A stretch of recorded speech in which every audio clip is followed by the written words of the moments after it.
오늘 왕따 교사라는 제목으로 함께 교사 헌신 예배 말씀을 함께 나누려고 합니다. 우리는 모두 전 세계에 퍼져 있는 코로나19가 바꾸어가는 세상을 살고 있습니다. BC와 AD가 나누어진 만큼이나 큰 변화가 코로나19로 인해 나타나게 될 것이라고 예측하는 학자들의 목소리가 높아지고 있고, 또 우리가 매일 마주하는 현실을 보면 그런 의견들, 그런 말들이 정말 사실처럼 우리들에게 다가옵니다. 아마도 우리는 코로나19 이전의 생활로 돌아갈 수 없을지도 모릅니다. 끊임없는 코로나의 위협을 안고 살아가야 할지도 모른다는 말입니다. 저는 이러한 시대 가운데 코로나19가 마치 우리들에게 이렇게 질문하는 듯 합니다. 원치 않는 위협과 피할 수 없는 불안한 시대를 살아가는 당신의 인생 가운데 정말 소중한 것이 무엇입니까? 이 질문을 코로나19가 우리들에게 던지는 듯 합니다. 코로나19 시대 속에 우리에게 정말 소중한 것이 무엇입니까? 사실 이 질문은 잘못되었습니다. 우리에게 소중한 것은 코로나19이든 코로나20이든 그 어떠한 상황이 다가온다 할지라도 우리에게 소중한 것들은 변화하지 않습니다. 성도에게 가장 소중한 하루의 삶은 바로 성화의 삶, 곧 예수님을 닮아가는 우리들의 일상, 또한 그것을 통해서 하나님께 영광 올려드리는 삶이 우리들의 삶 가운데 가장 소중한 일일 것입니다. 작년 여름에 우리 수요일 날 교회 오빠라는 영화를 관람한 적이 있습니다. 청년부에서는 몇 주 전에 다시 한번 보게 되었는데요. 주인공인 고 이간희 집사님이 이런 이야기를 하였습니다. 명대사 중에 하나입니다. 누군가가 나에게 왜 하루를 더 살아야 합니까? 라고 묻는다면 내가 하루를 더 살아야 하는 이유는 지금까지 살아온 삶이 서툴고 부족했기 때문에 단 하루라도 온전하고 충실한 하루를 살아가고 싶어서, 그런 삶의 기회를 얻고 싶어서 저는 하루를 더 살기를 원합니다 라고 이야기했습니다. 코로나19의 상황이든 삶의 또 다른 모양의 어떠한 위협의 상황이든 성도인 우리에게 가장 중요한 일이 바로 이것일 것입니다. 말씀을 붙잡고 오늘 하루 하나님 앞에서 온전히 살아내는 믿음의 삶을 살아가는 것, 또한 그런 삶이 하나님께 영광 올려드릴 수 있는 삶이 되는 것, 이것이 우리의 인생 가운데 찾아오는 어떠한 위협이나 또한 어떠한 상황 가운데서도 우리가 가장 소중하게 여겨야 될 가치임을 오늘 말씀을 통해서 함께 나누려고 합니다. 그런 급박한 상황 가운데 오늘 헌신을 다짐하며 콩나무시루 모든 선생님들이 자신의 삶만을 책임지는 삶이 아니라 나에게 맡겨주신 학생들의 삶까지도 책임지겠노라고 헌신하며 드려지는 예배가 오늘 이 예배입니다. 그런 의미에서 이러한 위기의 상황 가운데 자신의 삶뿐만 아니라 학생들의 삶까지 책임지겠다고 헌신하는 우리 모든 선생님들의 삶은 참으로 위대하고 대단합니다. 난세에 영웅이 난다라고 합니다. 콩나무시루 모든 선생님들이 코로나19의 이 난세 가운데 우리 모두가 다 영웅인 줄 믿습니다. 우리 그 모든 선생님들을 위해서 함께 격려하며 박수했으면 좋겠습니다. 어려운 상황 가운데 자신의 삶뿐만 아니라 학생들의 삶까지도 책임지려고 하나님 앞에서 다짐하고 결단하는 그 모든 선생님들에게, 또한 그 모든 선생님들을 격려하는 이곳에 모인 모든 우리 성도님들에게 하나님의 은혜와 넘치는 능력으로 가득 채워지는 복된 시간 되기를 주님의 이름으로 축복합니다. 교사의 삶은 반드시 자기 자신의 삶을 넘어서는 삶이 되어야 합니다. 그 말은 모든 교사는 자기 자신의 삶을 먼저 책임져야 한다는 것을 전제하고 있다는 말입니다. 특별히 교회 학교 교사는 더욱더 그러합니다.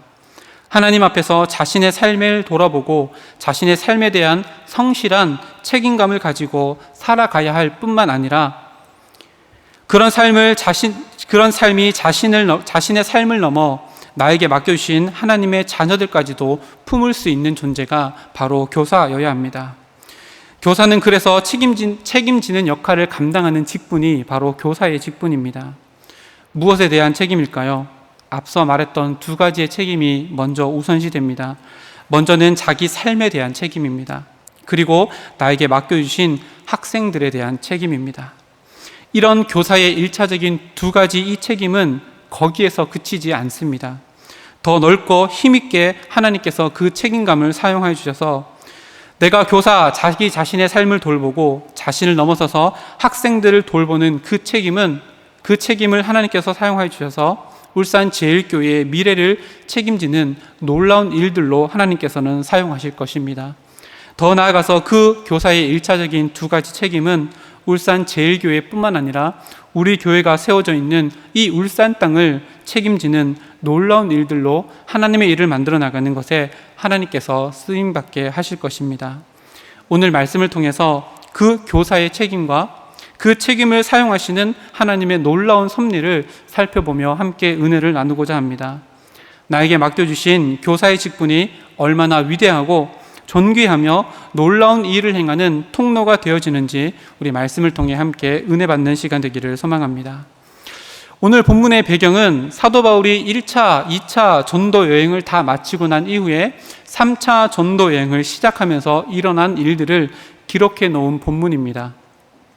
사도 바울은 3차 전도 여행을 시작하면서 1차, 2차 전도 여행을 하면서 거쳐온 지역들을 다시금 돌아보며 방문하는 것으로 시작합니다.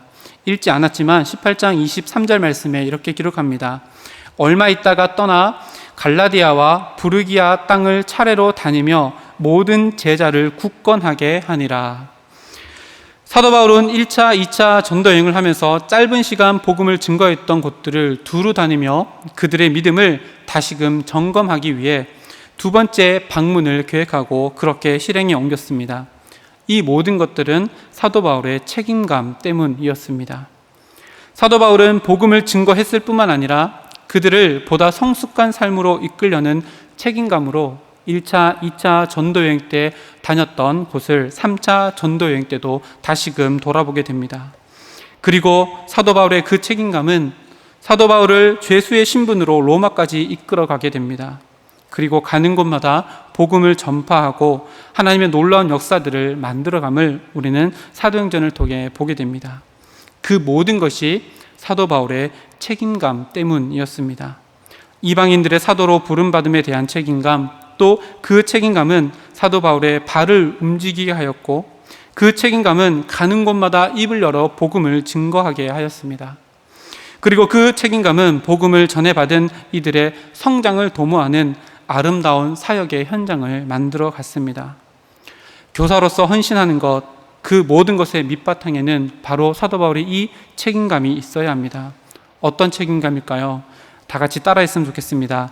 다시 찾음의 책임감. 네, 사도 바울은 다시 찾음의 책임감으로 1차, 2차 전도 여행을 하며 방문했던 곳을 3차 전도 여행 때도 방문하였습니다. 꺼진 불도 다시 보자라는 말이 있는 것처럼 출석하지 않는 자들을 끊임없이 다시 찾아 나서는 책임감이 교사들에게 필요합니다.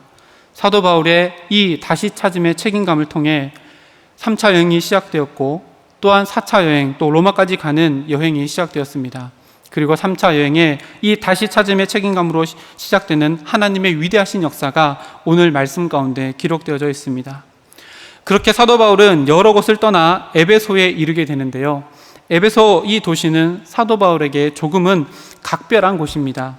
2차 전도 여행 때 에베소에서 사도 바울과 이런 일이 있었습니다. 18장 19절에서 21절 말씀해 보면 이렇게 기록합니다.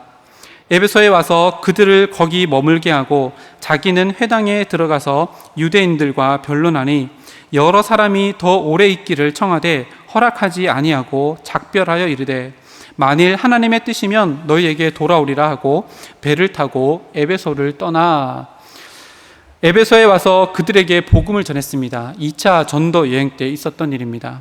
복음을 전해들은 에베소 사람들은 사도 바울에게 더 오래 머물면서 복음을 전해 듣기를 원했습니다. 그러나 사도 바울은 그것을 허락하지 않았고 하나님의 뜻이라면 다시금 너희에게 돌아올 것이라는 아쉬움을 남긴 채 에베소를 떠나게 되었습니다. 그리고 3차 전도 여행을 출발해서 1차, 2차 전도 여행 때 방문했던 곳을 두루 다니다가 다시 찾음의 책임감으로 두 번째로 에베소에 오게 된 것입니다. 그 이야기가 오늘 읽은 본문입니다. 두 번째 에베소에 방문한 사도 바울은 에베소 교인들에 대한 또 다른 새로운 책임감이 생겨나기 시작합니다. 오늘 말씀 1절에서 3절까지의 말씀입니다. 아볼로가 고린도에 있을 때에 바울이 윗지방으로 다녀 에베소에 와서 어떤 제자들을 만나 이르되 너희가 믿을 때에 성령을 받았느냐? 이르되 아니라 우리는 성령이 계심도 듣지 못하였노라. 바울이 이르되 그러면 너희가 무슨 세례를 받았느냐? 대답하되 요한의 세례니라. 두 번째로 에베소에 방문한 사도 바울은 에베소에 있던 어떤 제자들을 만나게 됩니다. 그리고 오고 가는 대화 가운데 사도 바울이 먼저 이렇게 질문합니다. 여러분은 예수님을 믿을 때 성령을 받았습니까? 그러자 제자들이 대답합니다. 우리는 성령이 있다는 사실도 듣지 못했습니다. 그러자 걱정스러운 어투로 사도 바울은 다시금 질문합니다. 그렇다면 여러분은 도대체 어떤 세례, 무슨 세례를 받았습니까? 에베소에 있던 제자들이 대답합니다. 요한의 세례입니다. 사도 바울은 성령 하나님의 존재 자체를 모르는 에베소 교회의 제자들을 보며 그들에게 더 깊은 복음의 진리를 가르쳐야겠다는 가르침의 책임감이 생겨나게 되었습니다. 가르침의 책임감, 이것은 모든 교사가 가장 기본적으로 가지고 있는 책임감입니다. 그런데 사도 바울의 그 가르침의 책임감이 어떤 행위로 나타났는지를 보면 우리들의 가르침의 책임이 어떠해야 하는지를 돌아보게 됩니다. 4절에서 7절까지의 말씀입니다.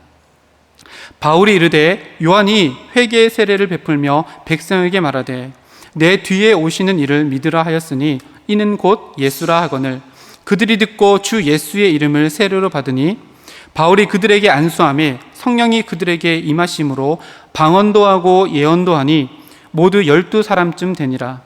바울이 회당에 들어가 석 달 동안 담대히 하나님 나라에 관하여 강론하며 권면하되. 아멘. 사도 바울은 다시 찾음의 책임감으로 에베소에 두 번째로 방문하였습니다. 그리고 그들의 연약한 영적 상태와 신앙적인 무지를 보고 가르침의 책임감을 가지고 그들에게 세례를 베풀고 그들을 가르치기 시작합니다. 사도 바울이 최초의 수련회를 기획한 것입니다. 성경에 나오는 최초의 수련회는 지금 하는 것처럼 2박 3일, 길면 3박 4일, 더 길면 4박 5일의 정도의 수련회가 아니라 무려 3달 동안 진행되는 수련회였습니다. 사도 바울은 회당에서 석 달 동안 담대히 하나님의 나라라는 주제로 제자들을 가르치며 에베소 무리들을 강론하며 권면하며 수련회 기간을 가졌습니다. 이 수련회 가운데 우리에게 주시는 메시지가 있습니다. 여기에 우리의 가르침의 책임감의 내용이 무엇인지를 우리들에게 보여줍니다. 그것은 바로 하나님의 나라입니다. 교사인 우리가 학생들에게 가르쳐야 하는 것은 세상을 살아가는 처세술이나 또한 세상에서 성공하기 위한 방법이 아닙니다. 우리가 가르쳐야 하는 책임감으로 가르쳐야 하는 내용은, 핵심은 오직 하나님의 나라여야만 합니다. 이 땅을 살아가지만 천국 시민권을 가진 자로서 땅이 아니라 위를 바라보며 땅의 것을 추구하는 인생이 아니라 위의 것을 추구하는 인생을 살아가며 살 수 있도록 우리는 우리들에게 맡겨진 학생들, 자녀들에게 하나님의 나라를 가르치는 책임감을 다해야 합니다. 예수님께서 산상수훈의 말씀을 통해 이 땅의 가치가 아니라 하늘의 가치를 가르치셨던 것처럼 말입니다. 말씀을 증거하는 교육자나 공과 공부를 진행하는 반교사의 모든 가르침은 반드시 하나님 나라라는 큰 주제 안에 있어야 합니다. 하나님 나라는 죽어서 가는 장소적인 개념이 아님을 우리는 너무나도 잘 압니다. 하나님의 나라는 하나님의 통치를 받는 이 땅의 모든 자들에게 주시는 하나님의 축복입니다. 우리 어린 아이들이 그런 복된 인생을 살아갈 수 있도록 우리는 가르치는 현장 가운데 그 어떠한 것이 아닌 하나님의 나라를 가르쳐야 할 줄 믿습니다. 그리고 사도 바울은 그 하나님의 나라를 증거하며 담대히 가르쳤다라고 기록합니다. 이것은 가르침의 자세를 의미합니다. 우리가 자녀를 가르치는 그 책임감을 감당할 때에 담대함으로 감당해야 합니다. 담대히라고 하는 이 말에 다른 번역본을 찾아보니 이런 의미를 가지고 있습니다.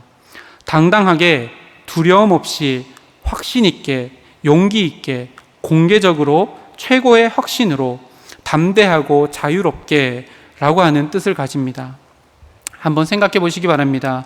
무엇인가를 당당하고 두려움 없이, 그리고 확신 있고 용기 있게, 그리고 공개적으로 담대하고 자유롭게 확신을 가지고 전할 수 있다는 것이 어떤 의미일까요?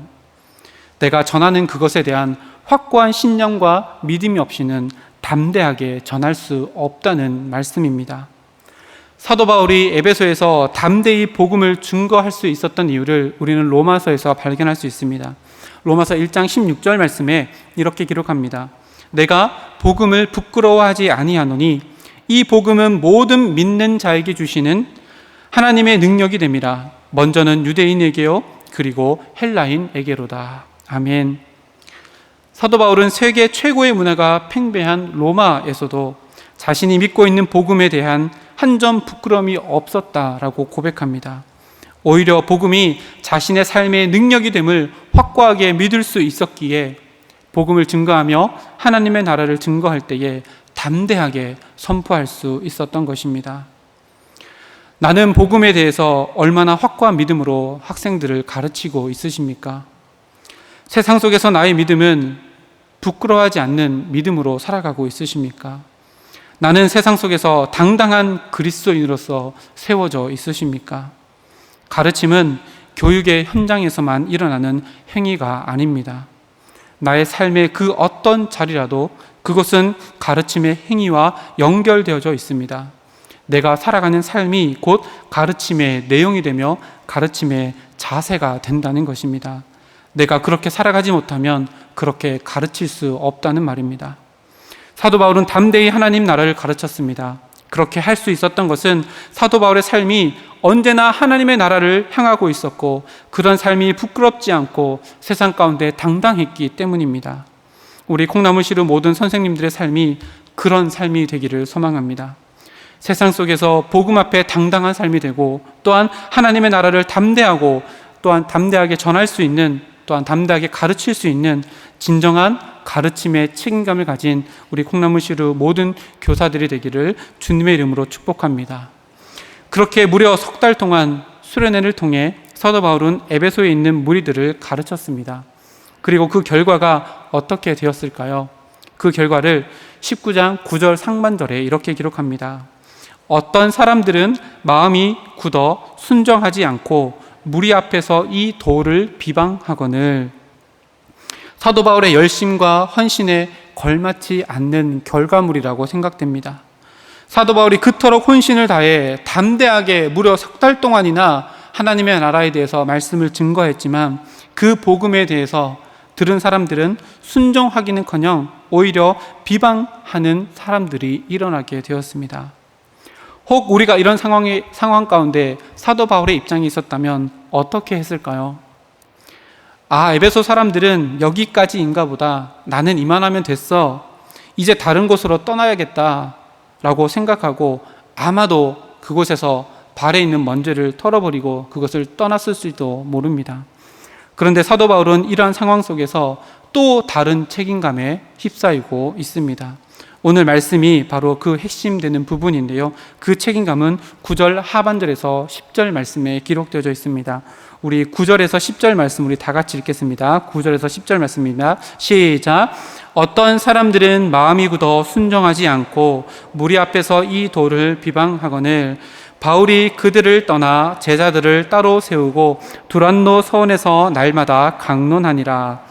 2해 동안 이같이 하니 아시아에 사는 자는 유대인이나 헬라인이나 다 주의 말씀을 듣더라. 아멘. 사도 바울의 또 다른 책임감은 바로 이것입니다. 우리 따라 했으면 좋겠습니다. 따로 세우는 책임감. 사도 바울이 그들을 떠나 제자들을 따로 세우고 누군가를 따로 세웠습니다. 그 사람들을 성경은 제자들이라고 이렇게 기록합니다. 예수님의 제자들을 다른 말로 표현하면 예수님의 제자들은 곧 왕이신 하나님의 자녀, 곧 왕의 자녀입니다. 그래서 오늘 말씀의 제목이 왕따 교사입니다. 줄임말인데요. 이런 줄임말입니다. 왕의 자녀를 따로 세우는 책임감 있는 교사의 준말입니다. 다음 주 되면 잊어버리실 거예요. 적어 놓으시면 좋을 것 같습니다. 왕의 자녀를 따로 세우는 책임감 있는 교사가 바로 왕따 교사입니다. 사도 바울은 석 달 동안의 수련회가 모자라서 아마도 초대교회 때부터 지금까지 전무후무한 최장기간의 수련회를 계획했습니다.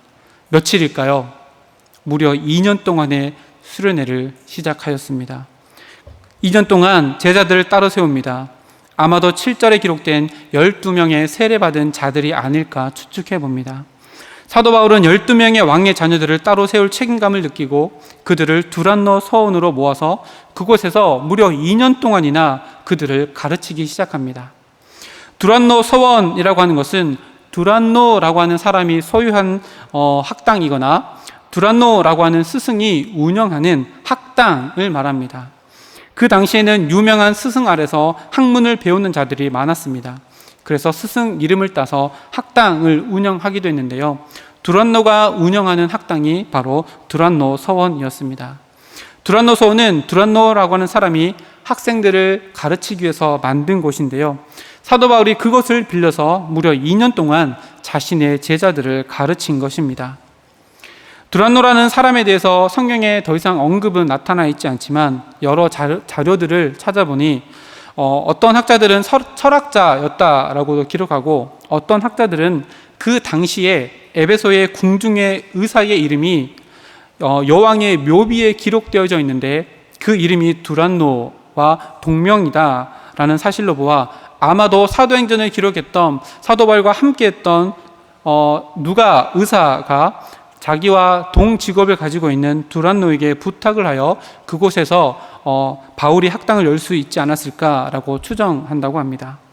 그리고 그 당시 이런 학당들은 대개는 오전에는 학교로 운영되었고 오후에는 사람들이 쉴 수 있는 휴식처로 사용되었다고 합니다.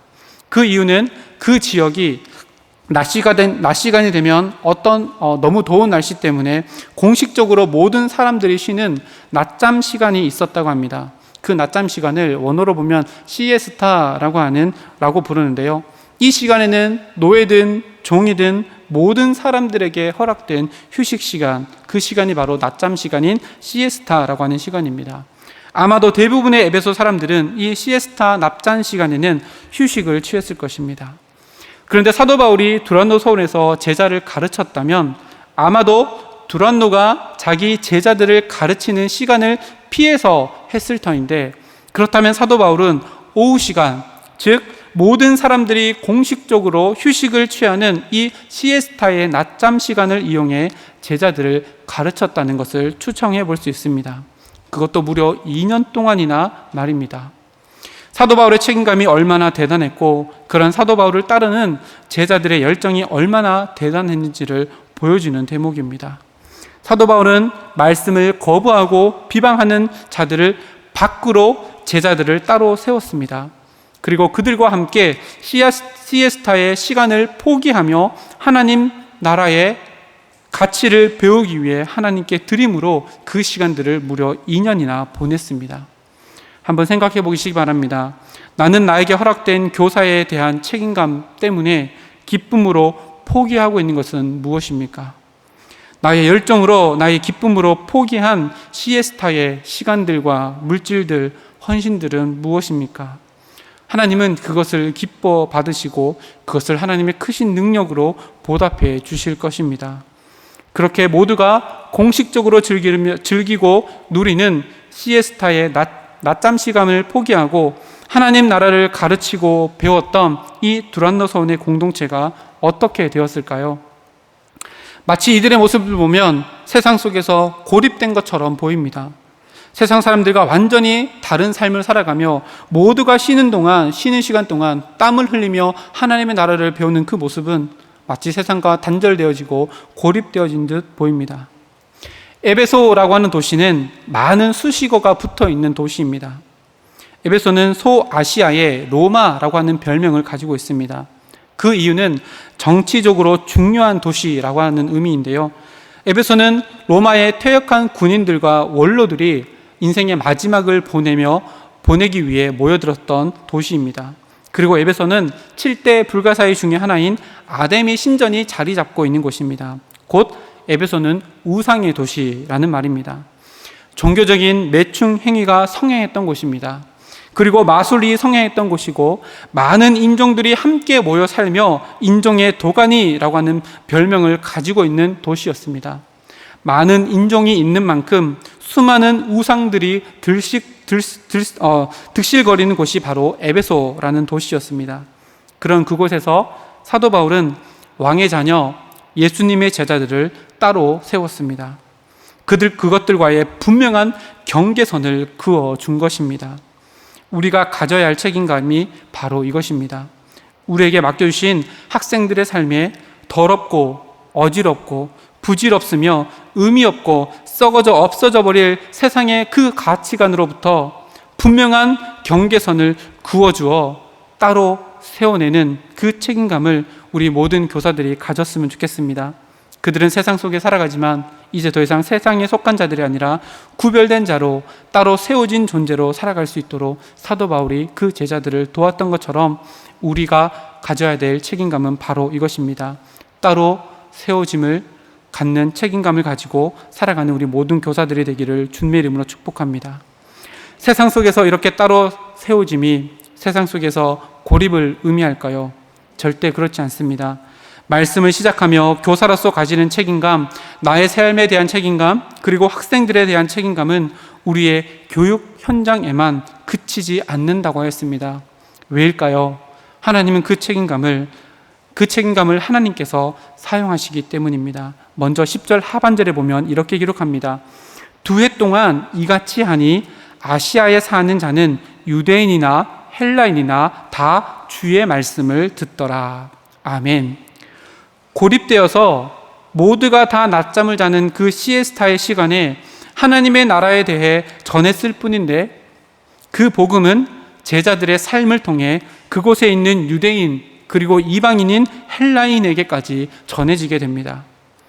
그 후 40년 후에 비두니아라고 하는 곳에서 황제에게 보낸 서신이 발견되었는데요. 그 서신에 보면 에베소의 기독교인들을 보고 이렇게 소개하는 글이 남겨져 있습니다. 그 편지에 이렇게 기록되어 있습니다. 이 미신의 태풍은, 여기서 말하는 미신은 사도 바울이 전한 하나님의 나라의 복음을 가지고 믿는 사람들을 의미합니다. 이 미신의 태풍은 도시에서 뿐만 아니라 시골과 마을 곳곳까지 휩쓸고 있다라고 하고 에베소의 모습을 40년 이후에 편지에서 이렇게 발견합니다. 정말로 위대한 하나님의 역사를 만들게 되었다는 의미입니다. 실제로 에베소의 이 2년의 이 고립되어서 따로 세워진 두란노 서원의 시간들을 통해서 소아시아 선교에 엄청난 영향을 끼치게 되었고, 에베소를 거점으로 삼은 사도 바울의 전도 사역으로 말미암아 요한계시록에 등장된 7교회가 탄생되어지게 됩니다. 더 나아가서 더 넓은 지역으로 복음이 전파되어지는 전초기지의 역할을 이 에베소가 감당하게 됩니다. 오늘 본문 이후의 말씀에도 보면 따로 세워진 그 두란노 서원의 공동체가 얼마나 놀랍게 에베소를 말씀으로 바꾸어 갔는지를 생생하게 기록합니다. 19장 11절부터 기록된 말씀인데요. 시간 관계상 다 살펴볼 수는 없고요. 몇 가지만 살펴보면 19절 말씀에 보면 이런 말씀이 있습니다. 마술이 성행했던 곳이 바로 에베소인 도시입니다. 그런데 그 도시에 있을 수 없는 일들이 일어납니다. 19절 말씀입니다. 또 마술을 행하던 많은 사람이 그 책을 모아가지고 와서 모든 사람 앞에서 불사르니 그 책 값을 계산한 즉 은 5만이나 되더라. 에베소는 마술이 성행하던 곳이었습니다. 그런데 마술의 책을 모두 다 불살라버리는 있을 수 없는 일들이 일어납니다. 은 5만이라고 하는 돈은 한 사람이 약 137년 동안 일해야지만 벌 수 있는 돈입니다. 상상할 수도 없는 돈이지요. 근데 그 모든 것들을 다 불태워 버렸습니다. 왜 그렇게 했을까요?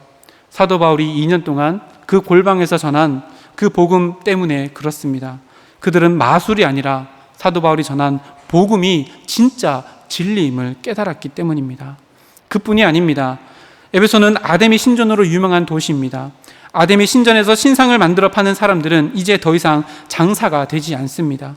왜냐하면 위대한 기적을 행하며 복음을 전한 사도 바울이 사람의 손으로 만든 모든 것은 신이 아니라 전했기 때문입니다. 우상의 도시, 권력의 도시, 마법의 도시가 완전히 말씀으로 바뀌어지게 된 것입니다.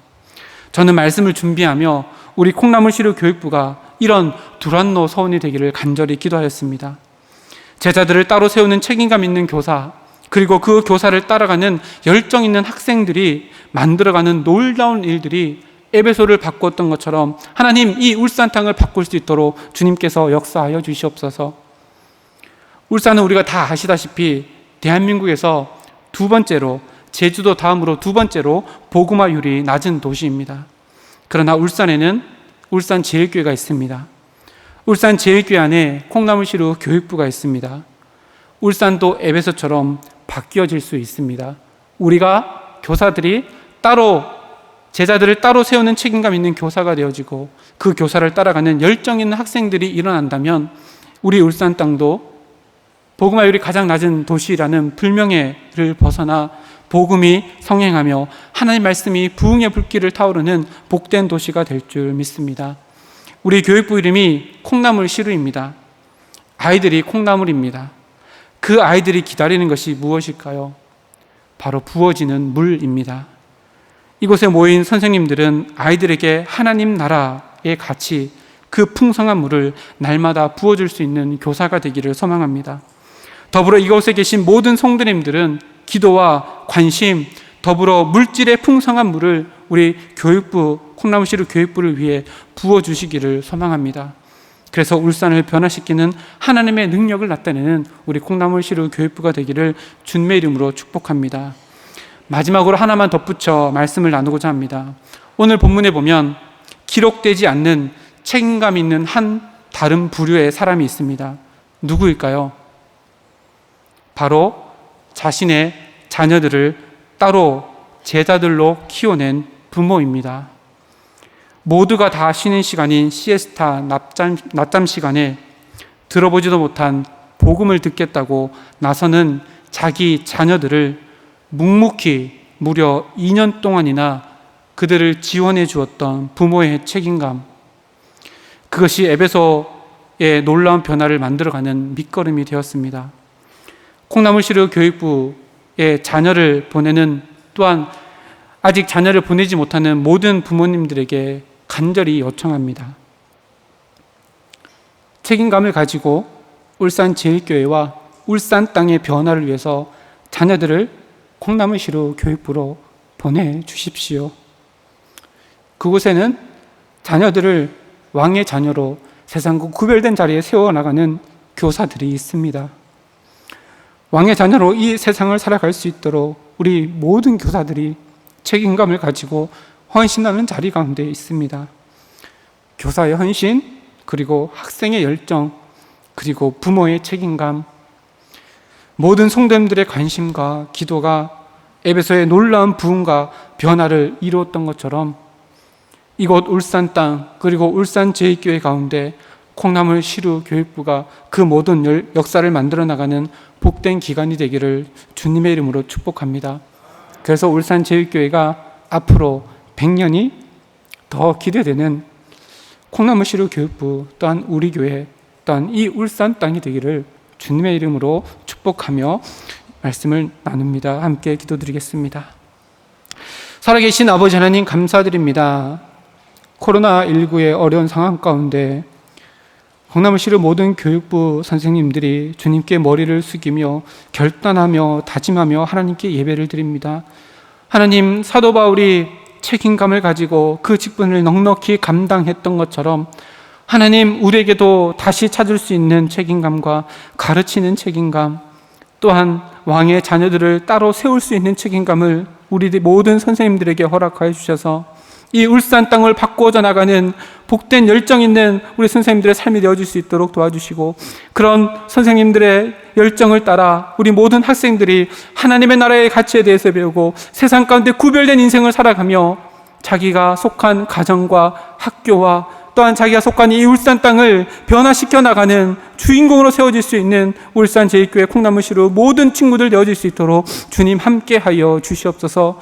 주님, 학부모님들 가운데도 동일한 책임감을 허락하여 주셔서 우리 자녀들을 콩나무시루 교육부에서 무럭무럭 자라날 수 있도록 그들 이곳 가운데로 보내어 주시옵고, 또한 우리 모든 성도님들은 함께 기도하며 함께 헌신하며 나아갈 수 있는 아름다운 협력이 일어날 수 있도록 도와주셔서 울산제일교회가 앞으로 100년이 더 기대되어지는 하나님의 마지막 때에 하나님의 마음을 기쁘게 하며 하나님의 마음을 시원케 하는 아름다운 교회가 되어질 수 있도록 주님께서 함께하여 주시옵소서. 오늘 헌신을 다짐하는 모든 선생님들의 마음 가운데 은혜를 더하여 주시옵고 책임감을 더하여 주시옵고 식지 않는 열정을 더하여 주셔서 그 모든 것들이 하나님의 나라를 확장하며 하나님의 나라를 이 땅 가운데 더욱더 견고하게 세워져 나가는 데에 쓰임받는 축복의 통로가 될 수 있도록 함께하여 주시옵소서. 모든 것 감사드리며 예수님의 이름으로 기도드립니다. 아멘.